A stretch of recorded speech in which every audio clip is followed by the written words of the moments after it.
Welcome and thank you for joining us. This is the ninth module of continuing education related to school HACCP and school food safety.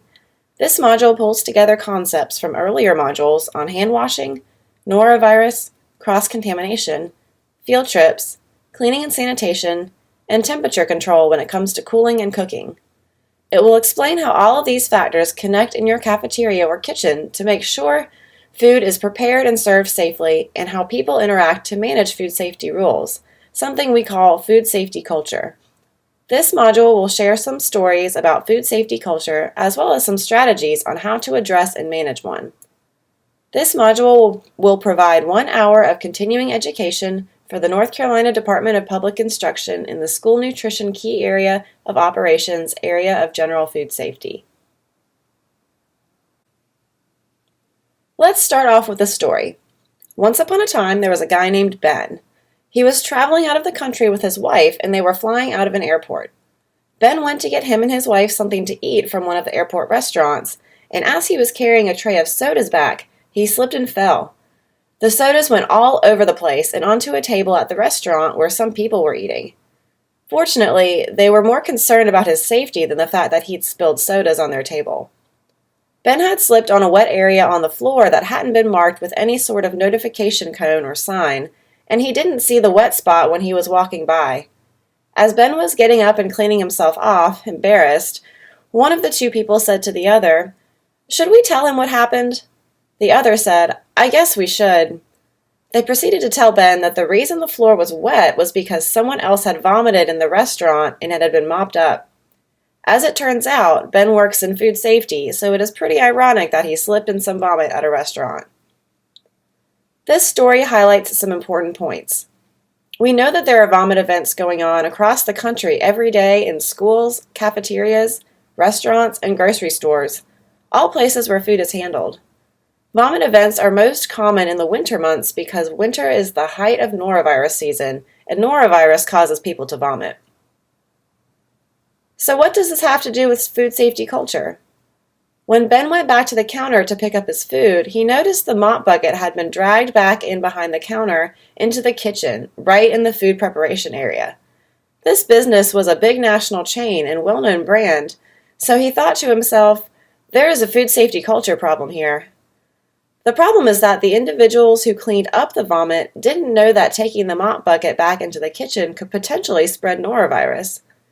If there had been norovirus in that vomit, putting the mop bucket in a food preparation area creates an environment where norovirus can be spread person to person through food.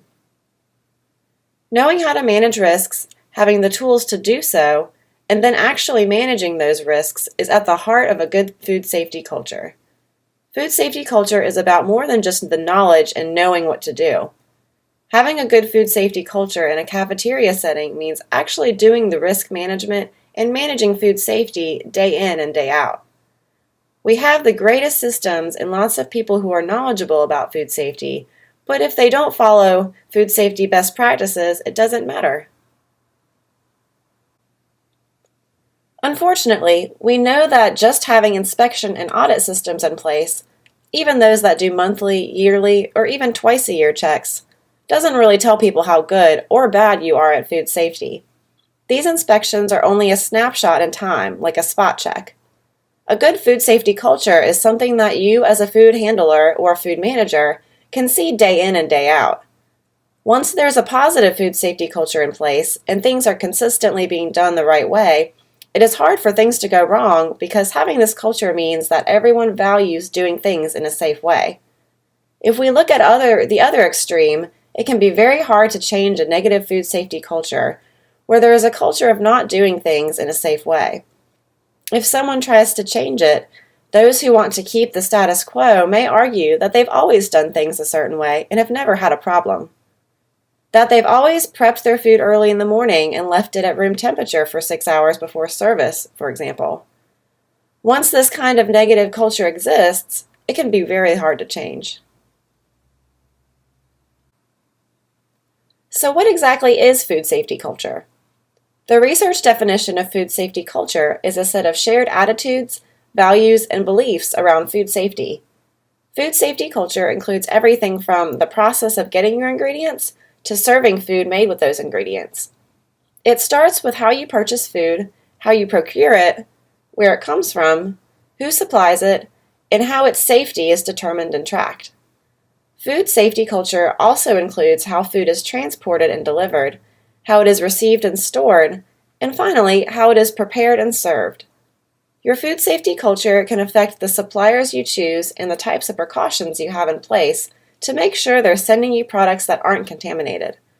It can affect how your cafeteria or kitchen manages deliveries, where food is stored and how, such as having time and temperature control for TCS or time temperature control for safety foods.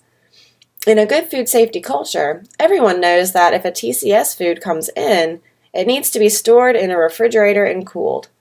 They know that this is what needs to happen, and they want to do it because they know the consequences of not doing it. Some students could get sick. Having a positive food safety culture and maintaining it can be challenging in school settings because as school nutrition professionals, you do not control the entire facility all of the time. Others may have access to the cafeteria and kitchen. The custodial or janitorial staff, for example, often has the responsibility of cleaning and sanitizing in the cafeteria or dining area. Even people who are not within the school nutrition program have to be part of your food safety culture because you're relying on them to keep things clean, sanitized, and safe. As we've said, you can have a good or bad food safety culture, or one that is somewhere in between. It is important to know where you are within your cafeteria and where you think you are as a staff member. You always want to be improving and moving forward toward a positive food safety culture. Having a food safety culture goes beyond just the cafeteria. Everything that relates to food that goes on in the school contributes to this food safety culture. If staff members see something that they think is not safe, such as another staff member not washing their hands after returning from the bathroom and then handling food, they perceive a risk associated with it. This changes the entire food safety culture because when they witness another staff member doing something they think is unsafe, it goes against the food safety standards that have been set up and calls into question everything that goes on when it comes to the food safety culture there. Now we'll share some examples to show the difference between a good food safety culture and a bad one. A father, who we'll call John, took his son Michael to a local museum, and afterwards they were planning to see a movie. The museum also had a restaurant attached to it, and they decided to grab a quick snack at the restaurant because they were finished at the museum but had some time before the movie started. When they took a seat at the restaurant, they could see directly into the kitchen. This is an actual picture of what they saw. It is a little blurry because John was trying to be a covert spy as he was taking the picture. Here's the situation. There is a food handler who is preparing hamburgers on a grill. He's using a utensil to take raw burgers from a tray and put them on the grill. He's using that same utensil to flip them and then to pull them off the grill and put them into a chafing dish for later service. As Michael and his father sat there, John watched this cross-contamination event happen multiple times. It happened at least 15 times in the 5 minutes that they were there. John could just see the transfer of E. coli or salmonella from these raw hamburgers to the ready-to-eat cooked burgers, and it was clear to him that the employee doing the grilling didn't know what he was doing was risky. He didn't realize that there might be some consequences to this method that could lead to foodborne illness. Although he was just trying to prepare as many burgers as possible as quickly as he could, he was causing a food safety culture failure. Although not shown in this picture, there was another employee who was working with him, moving back and forth doing other prep work, and that employee didn't seem to notice or say anything. That other food handler didn't say anything like, "You know what you're doing probably isn't a good idea." Instead, everyone just kind of went about their business. The manager wasn't around when all of this was happening, so John called over their server and asked if he could talk to the manager and explain what he saw. When he told the manager, she was extremely apologetic and said, "I can't believe that this is happening. We're going to throw out those burgers. We were pre-cooking them for an event we were having later that night." She apologized and said, "I'm so sorry. Just rest assured that this food won't be served to anyone. Thank you so much for letting me know." She apologized and said, I'm so sorry. Just rest assured that this food won't be served to anyone. Thank you so much for letting me know. There are so many factors involved in a food safety culture that it is neither realistic nor expected for you as a food handler or manager to be aware of everything that goes on all the time. Although the manager wasn't at fault directly in this story, a manager should be actively involved in employee supervision and establishing a good food safety culture. The employees should have been taught better food handling practices, but the manager also should have been responsible for supervisory oversight and correction of bad practices. This situation shows that there is clearly a lack of understanding of cross-contamination and how foodborne illness happens. Part of a manager's role is to make sure that employees know what they need to do. A positive food safety culture is a good value system for employees and food handlers to be a part of, because it involves keeping each other honest and in check when it comes to safe food handling behaviors. A lack of training also contributes to poor food handling, but we know that behavior goes beyond just education and training. We don't always do something just because we know it's the right thing to do. Just having the training doesn't matter as much as someone actually doing it. Actually doing it and doing it consistently is what it means to have a positive food safety culture. A positive food safety culture includes knowing what you have been trained on, knowing what everyone has been trained on, knowing the food safety risks, and then positively and negatively reinforcing behavior. Encourage positive behavior when you see someone doing a good job by saying things like, "You know what? That was great. You're really doing a good job keeping that food safe." More importantly, though, point out the negative food safety behaviors. In a positive food safety culture, no one should be afraid to speak up and call someone out if they see something that isn't right. Having open, judgment-free communication is important. Our next story comes from a walnut processing plant. Although this is not a food service example, it highlights the importance of understanding and knowing how to manage risks.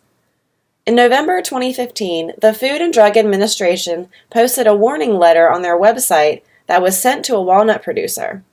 In the warning letter, the inspectors wrote that they went into this processing facility for a routine inspection and met with the owner and manager of the facility prior to the inspection. During their conversation before the inspection, the owner took a large bearded dragon out of a terrarium that he had in his office. Although the office was not in the food production area, it was right next door to it. The owner then held the dragon, petting it, and, this is the gross part, started peeling off its skin that was shedding. The owner then proceeded to go with the investigators out onto the production floor, into the food handling area of the plant, and with his bare hands grabbed a few handfuls of walnuts, picked them up, and then let them drop out of his hands back onto this large container. The owner even did this several times. Part of the reason we're using this example is because many of you are in school settings that may have animals around, including classroom pets. Popular classroom pets are reptiles and amphibians like lizards, turtles, and frogs. These animals can carry salmonella, and it is very likely, meaning there is a high percentage, that if you're handling a reptile or an amphibian of any size, you're going to have salmonella on your hands. So what does this have to do with food safety culture? In this example, you can see that the person at the top of the hierarchy, the owner, doesn't understand that touching his bearded dragon and then handling ready-to-eat food, the walnuts, without washing his hands is a risk. Or maybe he does understand it is a risk, but is still not managing that risk. Having a good food safety culture would mean that he would know that there is a problem with having this pet close by, understanding the risk, and that he needs to manage it. Having a good food safety culture also means that he not only knows and manages the risks, but that he values and practices the behaviors that are required for his employees. He knew the policies in place for hand washing because he was able to show the inspectors a HACCP plan that outlined the policy, but he clearly didn't share those same values. Not knowing and managing the risks and not sharing the values that are expected of others in the company is a problem and a food safety culture issue. Let's move on to another example. You may remember hearing about this one in the news in late 2015 and early 2016. A fairly large national chain, Chipotle, has been dealing with multiple outbreaks. A very large outbreak was caused by a specific type of E. coli, E. coli 026. This outbreak was linked to 11 different states and over 15 different restaurants in those states, but was not the only outbreak that Chipotle caused. In fact, it was the 5th outbreak that the company had been associated with over a 6-month period. This is unique. There haven't been any businesses that have been associated with that many outbreaks over the last 10 years. To have 5 outbreaks in 6 months really calls into question the company's food safety culture. Let's talk about these 5 outbreaks. 2 of the outbreaks have been linked to suppliers. Here, the culture of food safety reaches all the way back to ingredients. Not knowing very much about how well suppliers are meeting standards when it comes to food safety could have been a factor in these outbreaks. If you are going through wholesalers or food that's coming through the school lunch program, the standards are likely being set by the suppliers, the individuals that you are buying the products from, and they are responsible for checking to make sure their standards are being met. If you are buying directly from a farmer, the school nutrition administrator or whoever is buying the product is who is most likely responsible for deciding on and verifying any standards. Knowing your supplier and making sure that they are supplying a safe product is important. At least 2 of the other 3 outbreaks linked to Chipotle were norovirus outbreaks. They were linked to ill food handlers showing up to work and handling food. Like your school's policies, Chipotle has an employee health policy that says if you're ill, you are not allowed to work or handle food. Chipotle also pays individuals for sick days, another way they show that they value the health of their employees and the safety of their food. The policies, training, and knowledge are there, but employees still came to work and handled food while ill. Reports from the investigation document the sick employees who came to work and handled food. This calls into question why the sick employees still came to work.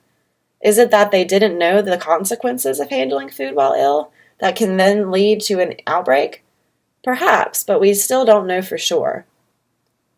What we do know is that the norovirus outbreak linked to a Chipotle in Boston, Massachusetts, led to over 140 people getting sick because an ill food handler made them burritos. The Chipotle location causing the outbreak wasn't practicing good hygiene and was using bare hand contact, among other issues. Chipotle had a lot of systems and policies in place, including a HACCP plan, as do you at your school.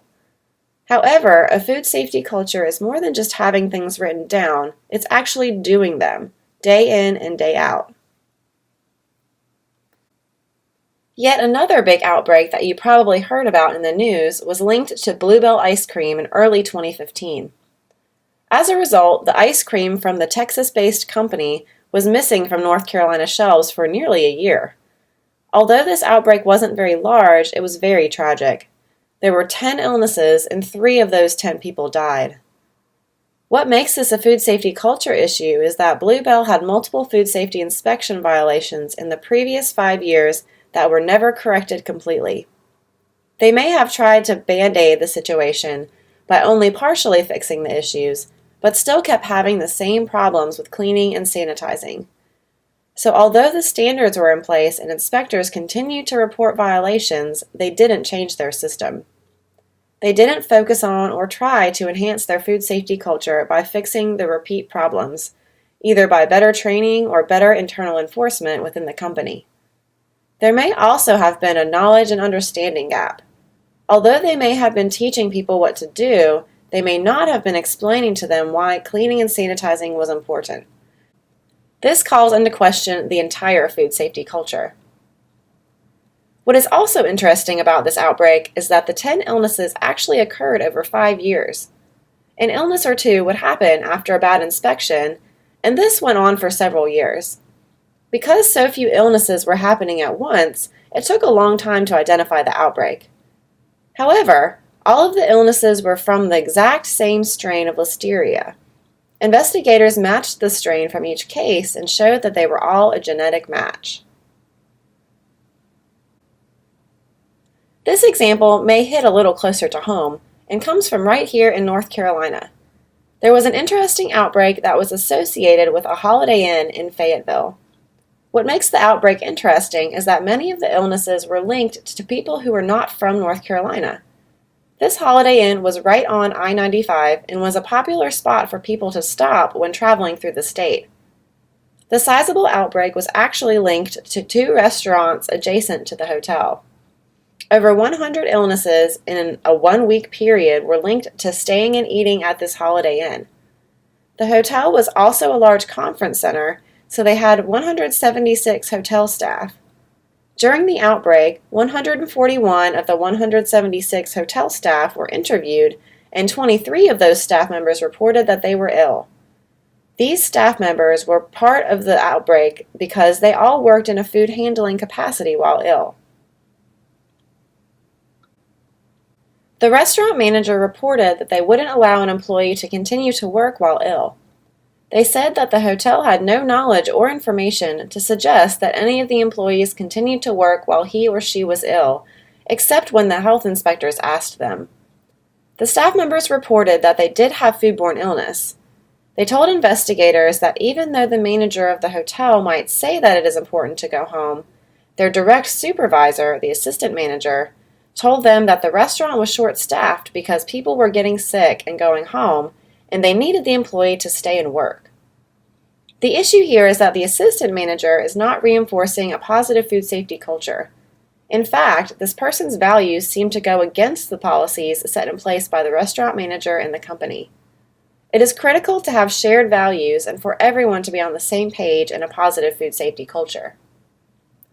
We want to reiterate that, although you are all getting education and training on food safety, you should be going beyond just learning the information. A good food safety culture is a cafeteria and a school where you put all that information into practice day in and day out. A good food safety culture starts with the management, the cafeteria manager in a school setting, but is really a partnership between managers and employees. Attitudes and values also matter. A group at NC State University conducted some research in 2006 and 2007 with restaurants to see what managers and employees worried about when it came to food safety, what they worried about when it came to an outbreak, and what they focused on. As part of the research, we interviewed food handlers and their managers.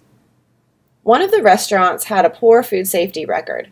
Their inspection reports show that they had trouble over time maintaining safe food handling practices. As we interviewed their employees, we learned that they really didn't know much about food safety and did not know what they should be worried about. They knew that the inspectors came a few times a year and told them what they were doing wrong. When we interviewed the manager, asking what would happen if there was a case of foodborne illness or an outbreak tied to the restaurant, and the manager very explicitly said, "Come on, what do I owe you?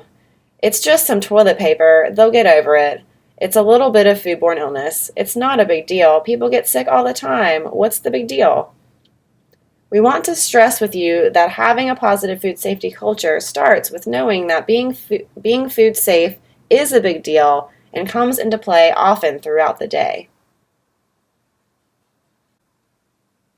For a food safety culture to work, everyone, including food handlers and managers, needs to be aware of how common foodborne illness is in this country and the consequences of people getting sick. As managers and food handlers, you need to create a value system focused on student safety. It is important to show that you value your students and are doing everything you can to keep them from getting sick. You also have to know how someone might actually get sick from a school lunch. It is already part of your school's standards, but have a strong focus on managing risks and keeping food safe. The last piece of a good food safety culture is influencing the behaviors and having an internal system to make sure that everyone is on the same page. Everyone in your cafeteria should understand why things are done a certain way and how to do things safely. You may recognize these numbers, especially if you have taken our HACCP in your school's training. We see about 48 million illnesses, 128,000 hospitalizations, and 3,000 deaths due to foodborne illness each year. These estimates are based only on the illnesses that are reported. Based on these numbers, the Centers for Disease Control and Prevention, the CDC, has estimated that 1 in 6 people will get foodborne illness this year. Many of those cases are with children. Children, including the ones in our cafeterias, are among the most susceptible to foodborne illness because their immune systems aren't fully developed. Food safety is a big deal because there are a lot of people that get sick if food isn't handled safely. Our last story is about consequences. We focus a lot on outbreaks and what it means when people get sick, but the outcomes can be real tragedies. We have to remember that these are real people, not just numbers. This story is one that is very personal for our group. It is about a little boy whose name is Mason Jones. Mason was 6 years old when he died. He died from E. coli 0157H7, which is a type of E. coli that has been associated with outbreaks related to a lot of different kinds of foods and behaviors. About 10 to 15 years ago, we thought it was always linked to beef, specifically ground beef and hamburgers. Now, we are seeing it increasingly linked to fresh fruits and vegetables, including leafy greens, green onions, carrots, and apple juice. Mason died after eating a school lunch meal in Wales in the UK. He was part of an outbreak involving over 30 schools and over 100 other illnesses. The part of the meal that was contaminated with E. coli was a prepared meat product that came from one supplier that all the schools used. E. coli 0157H7 causes something called hemolytic uremic syndrome, which causes your kidneys to shut down. Often in an E. coli outbreak, especially one associated with school-aged children, maybe 20% of those who get E. coli will end up with dialysis for their entire lifetime because their kidneys stop working. Remember that manager at the restaurant who said that we owed him a little bit of toilet paper? Not having that toilet paper could have led to an employee not having the right equipment to prevent cross-contamination, which could have then caused one of their customers to get E. coli and need dialysis. That manager would have had then to pay for that person's dialysis, an error with much more severe consequences. Unfortunately and tragically, this little boy died. It wasn't anything the school did wrong. They bought a piece of prepackaged beef product that did not need to be reheated because it was a ready-to-eat food. It was contaminated at the beef processing plant because of cross-contamination, and since it wasn't heated, the bacteria survived and made people sick. It can be easy to get lost in the numbers about how many people get sick. We can show you Mason's picture and hundreds of other pictures of young, old, pregnant women, immunocompromised, and even healthy people that have died from outbreaks associated with foods in places like school cafeterias. What truly creates a good food safety culture is understanding that if something goes wrong, people die. The kids with whom we work are such a high-risk population that we really need to know and focus on those consequences. Part of making a food safety culture work is understanding what foods are important to worry about and how they should be handled. Let's use E. coli in beef as an example. The Centers for Disease Control estimates that leafy greens, fruits, and nuts, 2 of the top 3 ones on this chart, are linked more and more often to foodborne illness compared to other foods. As food handlers and managers, know that these are the things we know are linked over and over again to foodborne illness. You may be wondering why leafy greens, fruits, and nuts are on this list. It is because these foods are eaten raw. So where does the contamination happen? It can happen really anywhere from the production in the farm all the way through to handling in a cafeteria setting.